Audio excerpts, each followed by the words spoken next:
Game Jam 70. Hello everyone and welcome back to WOWIE Games. In this video we're going to check out the best games I played during WOWIE Game Jam 2.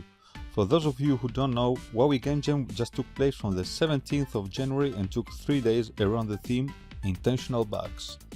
And it was hosted by Jonas Tyroller. If you don't know him, you should definitely check out his channel. Link, guess what? In the description. So, let's begin. WOWIE Games.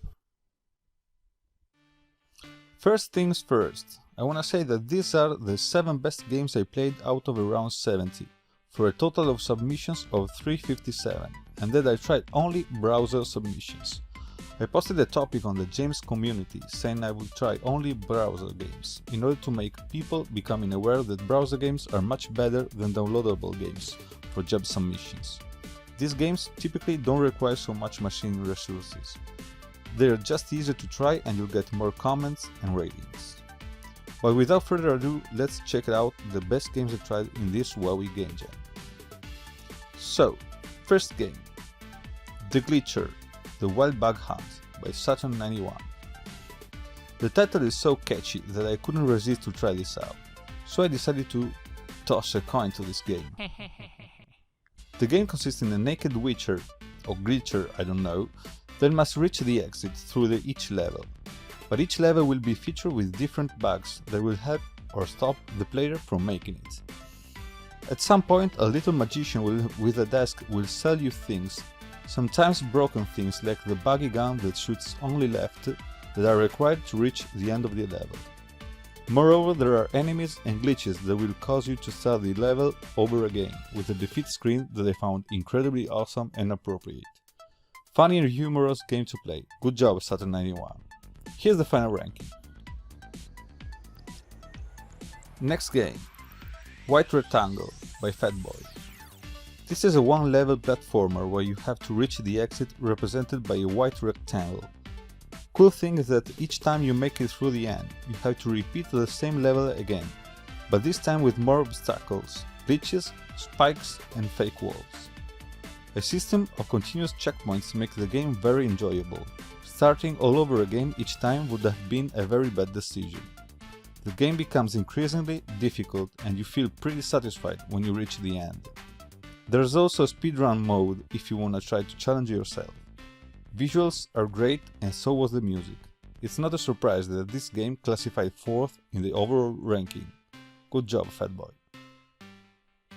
Next game, Outer Bounds by Waterlemon. What an engaging game.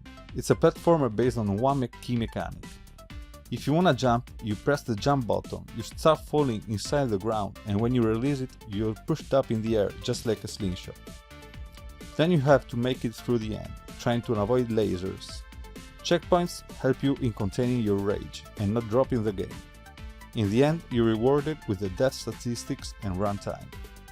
Really a solid submission, that with no doubt got the success it deserved. Well done, Waterlemon, and congratulations for getting 2nd in overall ranking.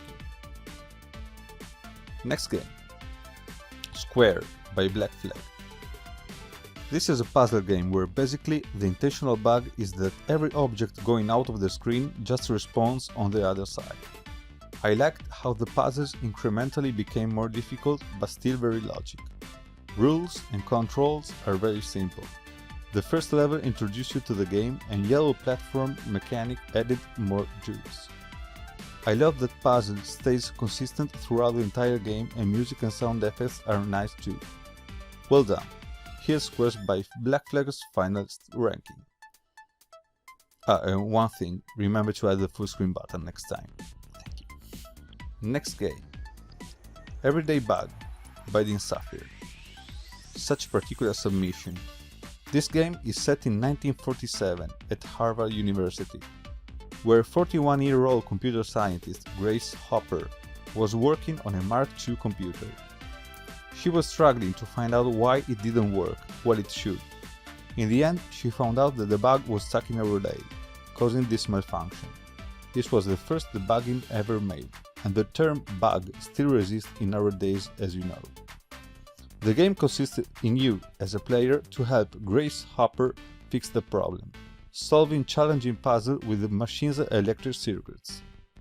Puzzles are very clever and enjoyable, but what I like the most is the tribute to an amazing story every developer should know about. 14th place is deserved, I'd say. Good job. Next game. Beggars Fight by Leonardo Fraga.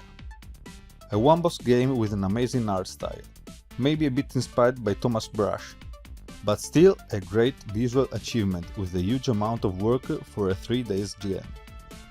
The fight is very dynamic.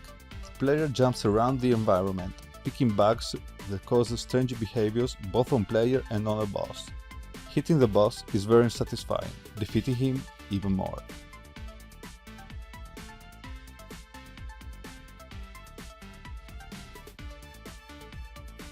Next game.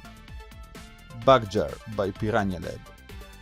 This is a well-polished puzzle game where the player is only able to move, but whenever he picks up a block, this will give the possibility to jump or invert gravity.